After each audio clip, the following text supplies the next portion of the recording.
What's up, everyone? Welcome back to Teletech. Today, we're pitting Xiaomi's absolute performance juggernauts against each other.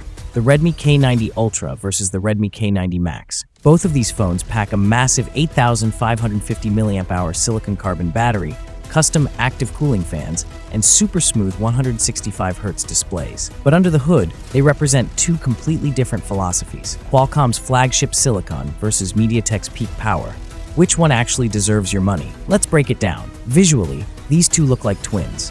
Both feature a 6.83-inch 1.5K AMOLED panel, pushing a buttery 165Hz refresh rate and an insane 3500 nits peak brightness. Outdoor visibility is top tier on both, and touch responsiveness is instantaneous during fast-paced shooters. Where things get interesting is the internal thermal design. Both phones incorporate built-in active cooling fans. The K90 Max pushes this even further with a slightly larger internal centrifugal fan chamber, dropping core temps by up to 10 degrees Celsius in under 2 minutes. And despite active air vents, Xiaomi pulled off a minor miracle here. Both phones carry full IP68 and IP69 water and dust resistance ratings. You also get dual BOSE-tuned stereo speakers on both models for incredible gaming audio. Now let me address the engine room, because this is where your decision really gets made. The Redmi K90 Ultra is powered by Qualcomm's Snapdragon 8 Elite chip, paired with a dedicated D2 display coprocessor. In sustained gaming tests, the 8 Elite is rock solid. Frame rates stick to a flatline 60 or 120 FPS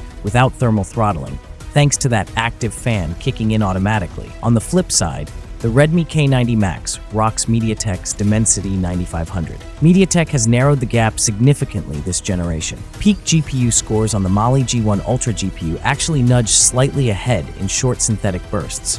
For everyday raw speed, both handle 16 GB of LPDDR5X RAM and UFS 4.1 storage like absolute champions. But if you do heavy emulation or rely on Qualcomm-optimized developer tools, the Snapdragon-powered Ultra still holds a slight edge in driver stability. Let's talk optics and battery life. Both devices run a 50-megapixel main camera with OIS, utilizing Sony's Light Fusion Elite sensor stack, backed by an 8-megapixel ultra-wide. They take crisp, vibrant photos with great dynamic range. Though let's be honest, you're buying these phones for raw power, not to replace a dedicated camera flagships. The K90 Max variant option gives you a sharper 32-megapixel front selfie camera compared to the 20-megapixel unit on the Ultra. Battery endurance, however, is unbelievable on both. That 8,550 mAh silicon carbon cell easily yields a full 2 days of normal use, or around 9 to 10 hours of non-stop screen-on gaming.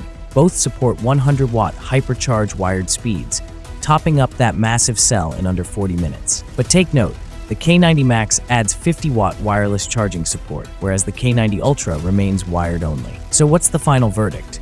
Go with the Redmi K90 Ultra if you want the classic Snapdragon 8 Elite efficiency, maximum software optimization for mobile emulation, and proven thermal consistency. Pick the Redmi K90 Max if you want 50-watt wireless charging, slightly higher peak GPU output from the Dimensity 9500, and upgraded front camera resolution. Either way, Xiaomi has redefined what battery life and cooling look like on modern performance phones.